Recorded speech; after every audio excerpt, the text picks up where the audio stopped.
Hey everybody, Phil from Two Forks. So I've been away from YouTube for a little while. I actually had jobs that I had to get done, a lot of them. And one of them was I had to make a little cabinet for a guy and a bathroom cabinet, and it had 4 drawers in it. And I thought, perfect. I've got the rig for it, and I'll make the drawers, and I'll use this dovetail jig, and they'll come out great. Save some time. Well, I did. I made this guy. I'm using this Baltic birch, and it's cool, right? It looks. I love the way that looks. The problem was this one little carcass here. It took me longer than it took to build the entire cabinet, and it got me thinking that, as my buddy said, this thing is more hassle than it's worth. This porter cable dovetail rig, any dovetail rig. And I started thinking, why is this such a hassle? Why is this such a pain for me? And I realized that a lot of it was in the changing of the bits. Because there are 2 different bits that you have to use. One's the bit that's shaped like the dovetail, and then there's a straight bit that cuts the pins. The first one cuts the tails, the other one cuts the pins. And you have to change them in and out. And the only way you really find out if you've done it right is by testing it. And if you haven't, then you got to go back and adjust the one bit or the other, and it's a pain, okay? So I thought, all right, how can I eliminate this whole process? There's a collar, there's a bit that has to be changed, and I realized that the only way to do it really is to have 2 routers. So I went out and bought another router. I'm not really the kind of guy that just flies out and buys tools. I don't have the money for that, and as you can see by most of my tools, I haven't bought a new tool in a while. And but anyway, I bought this new Bosch router. It wasn't expensive. It was on sale, and I don't do a lot of routing really. So I figured if I'm going to be using this thing, I have to have 2 routers, and it actually did make it a lot easier. So I'll try and make it quick, just show you how this thing works with 2 routers if you're lucky to have 2. If you plan on doing a lot of dovetailing, I recommend you get 2 because it just makes the whole process a lot easier. But I'll try and make a quick video now that I understand this a little better. Somebody told me in my first video about this thing that I was making it too complicated. So I'm going to try and make an uncomplicated one. I tend to complicate things just so I understand it better. That way, you know, if I just stick it in here and say, okay, that's fine, and then I make a mistake, I don't understand why I made that mistake if I don't fully understand it. So that if I'm guilty of overcomplicating or overthinking things, I'm sorry, but that's the way I do it. Maybe then I can make it a little easier for you guys to understand. So I'm going to change your camera view, bring you over so you can see this whole thing, and then I'll quickly try and explain how to make through dovetails with this jig and 2 routers. All right, so here's the rig. You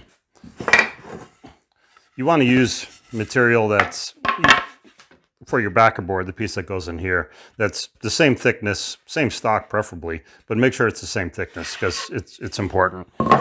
So we're going to want to run this through here under this guy. I've already got this guy set up about at the right height, so it's kind of tight. And you want to line it up pretty much on those lines, and then go ahead and tighten that down. Then whatever stock you're using for your drawers, same thickness obviously, throw that up in here. And I don't know if you can see that or not, but when you put this in, it moved away from this backer board, so you're going to want to loosen that up and make it nice and snug against there. And because these will tear out. It may tear out anyway, even with this backer board, but you want that to be nice and tight as possible when you go to route it. And when you're done, after you've done your first one, this thing's going to be all hacked up, this backer board. So either flip it around and use the other side, or just go and cut that off. It's important that you back this, particularly if you're using ply. Now, there's a couple ways that you can center this board inside of this jig. And I've drawn a couple lines on here to show you. I hope you can see that. There's a center line right here in between these 2 lines. And then I moved over and made a line 3/8 of an inch away. These guys are all 3/4. So if you just line that up with one of the sides of these, that'll put the center mark right in the middle of one of these slots. So I can do that, or, excuse me, there's the center line. I moved over 1/8 and 1/8 because these little prongs right here are 1/4. So that'll center my center line on one of these prongs. And I can put that up in there and center it on one of these guys. The thing that's interesting about that, or at least the thing that I find interesting about that, you may not, is it'll cut differently depending on how you put it up in here. The first one, it'll cut the tail out here, and you'll be left with this little bit right here. If you set it up the different way, where you center it on this prong, and it doesn't matter depending on the thickness of your board how you do it, but then you're going to end up with this getting cut out. And so your pin will come in and be right there. And coincidentally or not coincidentally, these are the same size, that distance and this distance. So you're either left with this little bit of the tail board or this little pin section right here. Doesn't make any difference, I guess. They're the same size and the same strength, I suppose. But that's something you also need to take into consideration. So if my board was sort of a quarter or an eighth, quarter or 3/8 smaller, I don't want to end up with that. I don't want to end up with a pin that's this size or the same thing on the other side. I certainly don't want to end up with, you know, a little section of tail that's just that size. So when you're considering the size of your drawer boxes, to keep that in mind. This is 6 inches. It seems to work out pretty well, but if this was sort of 5 3/4, I don't think it would. I think we'd end up with these little slivers right here. So keep that in mind when you're going ahead and do that. So this thing would go in. I can't even remember which one I used, which center mark I used. It looks like the 3/4 inch 3/8 mark. And there's a guide on here, a stop on here that I've adjusted so that it's repeatable. So now all I need to do is take all of my things and butt them right up against this thing, and I'm all set to go. You can see here, I need to move this backer board over a little bit, tighten it down. We're set to route. So all you do is take the router, run it in there, and whackety whack, which I'll show you in a second. I do want to show you down here the stop and a couple of these other things because they matter with the adjustment. So I'm going to change the camera angle and I'll show you all of that stuff. Oakley dokley. So now you can see the stop over here. And this particular rig comes with this handy little wrench. And so all you do is adjust that. Once you get your thing centered, however you're going to center it, a couple different ways that I showed you, then just move this thing over, tighten it down, and you can that gives you your repeatability. This is what I was saying in my other video about how I find this whole setup to be a little bit strange. These brass knobs are the stops that control this top thing from moving in and out, and they move independently. And there's no real great way. I mean, I suppose you can just measure to the body of all of this thing to get, you know, to make sure that it's parallel. It just seems to me that these things shouldn't be able to operate not in parallel. So some sort of a track or something like that.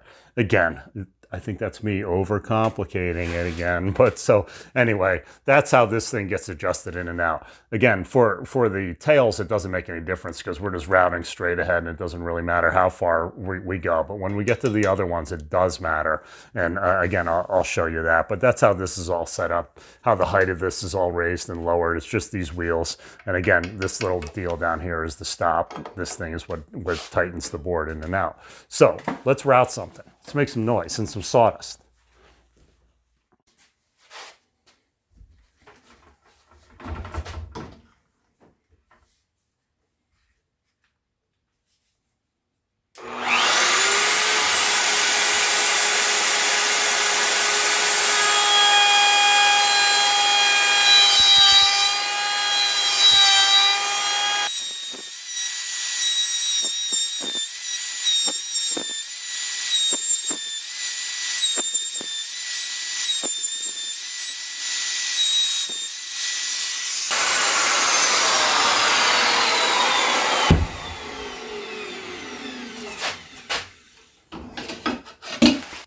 And what we have here is complete and utter destruction. So I think, all right, not terrible, actually pretty good. Truth be told, that was like the 4th time I tried to do that. I had utter destruction on the first one. You see a little bit of tear out on that one. A little bit of tear out on that one, but I won't tell if you don't. This is just for demonstration. But again, this is sort of how careful and slowly you have to do this. And, you know, you can imagine, this is old stuff. This was some cabinet that somebody had, and I'm using it. Stuff's so dry. And so I imagine that's part of the reason that it's flicking off. But you really have to take it slow and make sure your measurements are all good. And so anyway, now we are we are set to cut some pins. So let's set that up and cut some pins and see how we did. So now for the tails. So we just need to flip the rig around, or I'm sorry, for the pins, not the tails. We already cut the tails for the pins. So flip this around, and it's the same concept that you're supposed to put where these Sharpie lines on. There's a groove in there. You're supposed to put that at the back side of the piece that you're supposed to be, that you're routing. This is where it kind of gets a little bit tricky. That's where I usually start, with this right on the back side. But usually I found that they're too big, which is good because you don't want them to be too small, because then you've just made garbage. So I start with these things at the back side of this, run it through there, and then test it and see. And like I said, generally it's too big. So this is where you need to start moving this thing back, because as I mentioned before, when you're working in here, if this is far forward, you're working in this little area right in here. When you start moving it back incrementally, then it starts getting wider. You start working in this area, and it starts removing more material from your pin.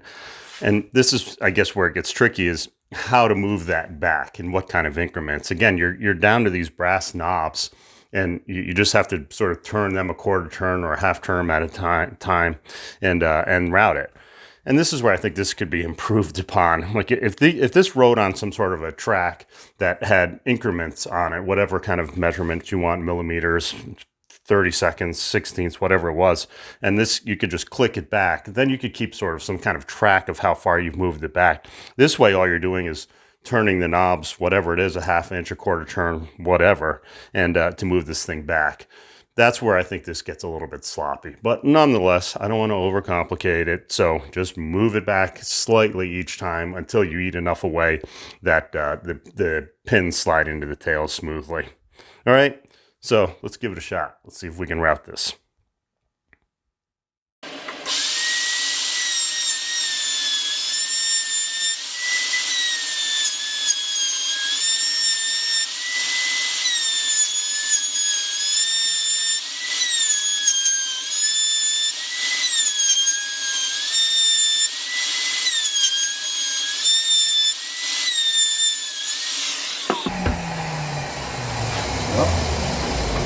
It's all right.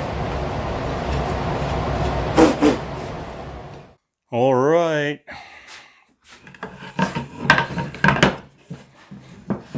Let's see what we did. How we did. Looking pretty good. Oh, what do you know about that? Nice and flush on the top. Looks like a dovetail. pretty close, yeah. Maybe be a smidge lower, but a little tappity tap will probably get there. The thing that I like about these things too is they're pretty square right off the bat, you know, which is a good thing. So yeah, that worked out, and it didn't take long either. And I did it on the first try, which is pretty. No, I didn't. It took me a few tries through the beauty of editing. I was able to get this right. It's really the pins that are tough to get right. The tails are, you know, if you get the depth right, you're set. The pins, you've got to move that thing back and back and back a little bit. And at first they're going to be tight. You want them to be. They won't fit in. If they're loose, you're shot. So you've got to move the jig back and back, so you're working more with the bigger area in the front until you cut away enough material that it fits in there nice and snug. So just little increments back. It takes some time, and that's what this whole thing is about. And therein lies the question: is it worth the hassle? I think it is. Once you get it all set up, and particularly if you're going to be using the same material over and over again, once you get it set, then you're good to go. You don't have to change it anymore, and you just take it out and route what you need to route. But the initial setup and the initial understanding of it is actually, it's a little bit tricky, and it can be a little bit frustrating. But anyway, it's out. And so I hope this video helped. I hope it helps if it's the first time you're trying to do it and you really are a little bit confused. Watch my other one. I explained some of it too, about some of the things that are a little bit confusing. And I don't know, maybe I confused even more. I apologize if I did. But anyway, it was fun. Happy dovetailing. I hope you give it a shot. It's something that I think is worth having. It's not expensive, even if you don't use it all that much and you got the space, go for it. All right. Send me some comments. Stay peaceful, everybody, and I'll see you in the next one.